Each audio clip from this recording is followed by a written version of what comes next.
So, ngayon, configure natin yung static routes. Puntahan natin si R1. Ganito lang mag-configure niyan guys. Madali lang naman. Configure terminal. So, global config mode. And then, IP route. Then, question mark tayo. Yung destination prefix. Okay? So, ang gusto natin puntahan, 5.0 network. So, 192.168.5.0. Then, question mark tayo ulit. Yung subnet mask nung destination. So, /24 yan. Yan, 255.255.255.0. And then, question mark. Ito. So, marami pa tayong choices dito. Pwedeng padaanin natin siya dito sa interface na to. Pero, ang gagamitin natin is forwarding router's address or yung next hop IP address. So, yung next hop IP address niya, ito, 12.2. Configure natin. 192.168.2.2. Question mark. Pwede kayo dyan maglagay ng administrative distance kung meron kayong multiple static route. Pero dito sa atin, isa lang. And then, enter. Boom. So, and show IP route tayo. Balikan natin muna yung kanina na routing table. So, ito yung routing table natin kanina, di ba? Ito lang siya. Tignan nyo Ayan, ito lang yan. Ngayon, dito sa, pag nag-show static route, pag nag-show IP route tayo, ayun nakita nyo, meron na tayong static route para sa specific network destination. Saan niya padadaanin? Saan niya i-forward yung traffic para ma-reach tong 5.0? Dito sa 2.2. Ito, dito, 2.2. Okay? So, ping tayo ulit kay PC1. Ping natin si 5.1. Yan. So, nakita nyo, timeout na, hindi na reachable. Hindi na destination host reachable, timeout na. Kasi, si R1, meron na siyang routes, naipasa na yung traffic dito, yung packet, pero walang nag-reply. Kaya, parang na-dismaya, na broken hearted si PC1, sumuko na siya, naging timeout na. Okay? So, kasi nag-aantay siya ng reply So, wala siyang nare-receive. Kaya, request timeout. Diba kanina wala pang route si R1 pero destination host unreachable. And then nung nagka-routes na pero walang reply back, timeout na. Okay, so nakita nyo may routes na si R1 pero bakit nga hindi nag-reply si PC2? Kasi nasa static routing tayo, kailangan din natin i-manually configure si router 2 para malaman niya rin kung kanino niya i-forward yung traffic or yung packets. Puntahan natin si R2. Yan.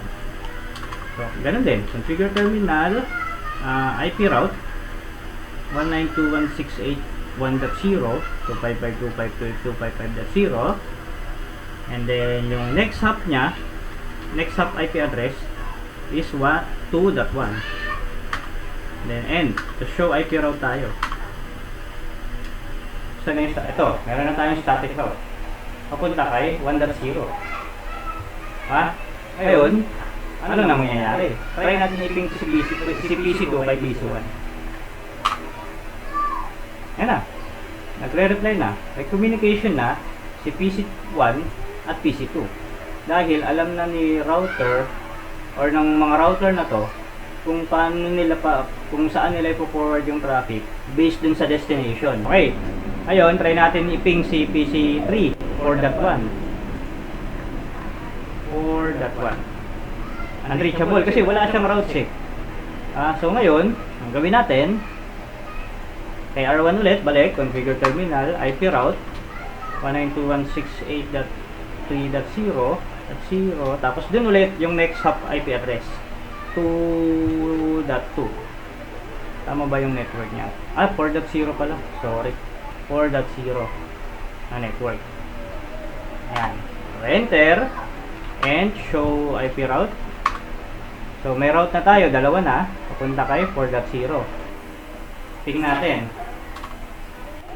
So, ang nangyari kasi pala yan, ito si router 2, na-send na ni R1 dito kay router 2 yung packet. Pero si router 2, wala siyang routes papunta dito sa 4.0.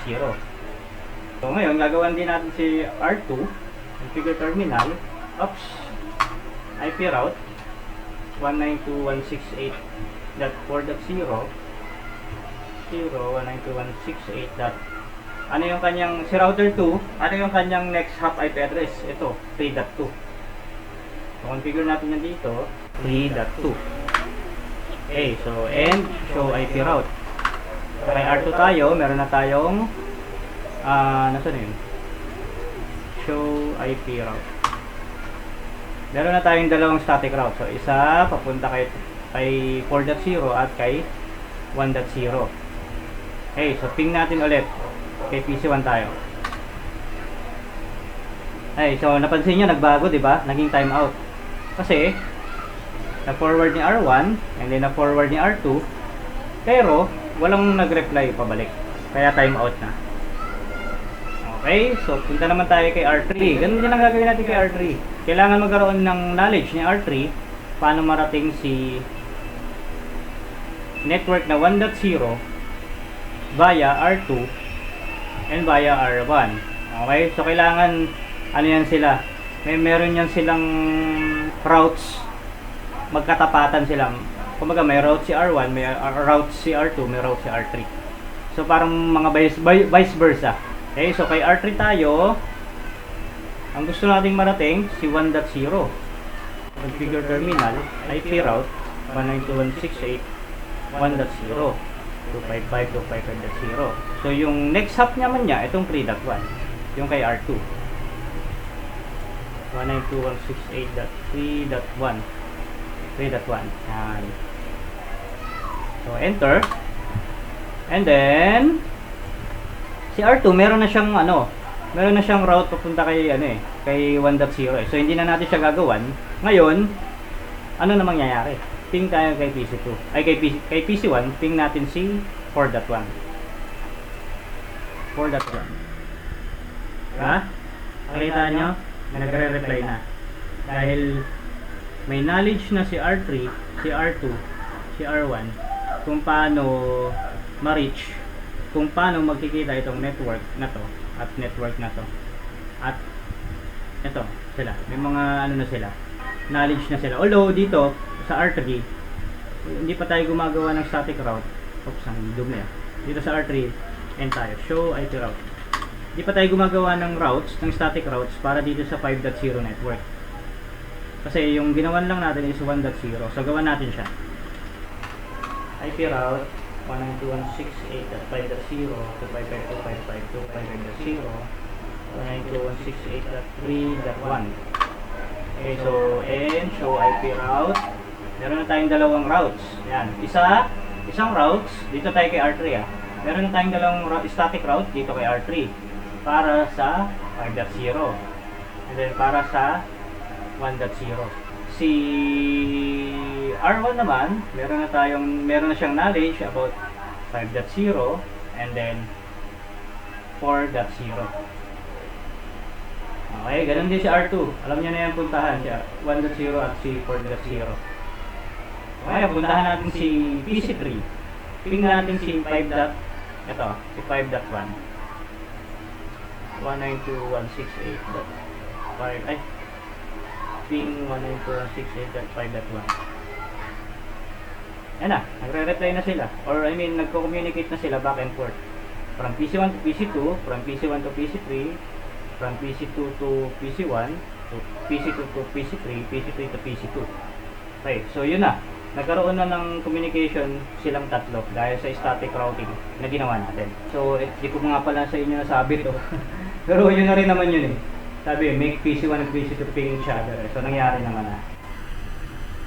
So, yun. Ang advantage na itong static routing is more control. More control ka rito sa static routing. Pwede mong gawin, pwede ka mag-configure ng static route sa mga router para sa ma-reach ng source IP or source network yung isang specific destination network. Okay, so parang gusto mong mangyari is basta pag kunwari ito, sabi mo sa R1, parang ang gusto mong mangyari is basta pag ipiping ni PC1 si PC3, dito mo lang siya lagi padaanin kay 2.2. Tapos wala nang ibang usapan. Kasi sabihin natin may mga router pa dito, may iba pang router dito. iba pang router dyan, tapos interconnected sila. Ang mangyari, ang gusto mong mangyari, ay, wala. Router dito, router dyan, tapos interconnected sila. Yan.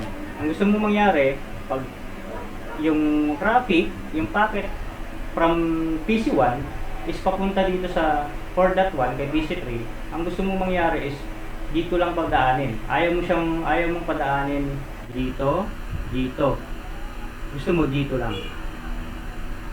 So yun ang maganda rito, more control, tapos very specific siya. Pero hindi to scalable. Ayun yung disadvantage niya. Hindi siya scalable. So dahil tatlong router pa lang yan, pero nakakapagod na mag-configure. Tapos ano pa? Siyempre GNS3 lang to, virtual. Tawag dito, pa-console-console lang tayo ng ganito, right click lang. Eh dun sa real world scenario, mag-ano ka, tawag dito, magre-remote ka, gamit ka ng PATI or secure CRT. Nakakapagod yun. Pag manual ka, tatlo pa lang yan. Paano kung dumami? Sabi natin meron na kayong wide area network, tapos 10 router nandyan, 10 router. Mamanually configure mo isa-isa yun, back and forth, para magkita-kita sila. So yun yung disadvantage niya. So yung maraming router, kunwari dumami na yung router, dumami na, yan, ganyan. Doon napapasok yung tinatawag nating dynamic routing. Okay, so yun yung pag-uusapan natin sa susunod na video na gagawin. So yun lang guys, kung sa tingin nyong nagka-idea kayo rito or nakatulong to sa, lalo na sa mga beginners, like lang, tsaka comment kayo kung meron kayong violent reaction. Or kung meron akong kulang or sobra na nasabi dito sa sa video na to. Open naman ako sa critics. So yun lang guys, maraming salamat po.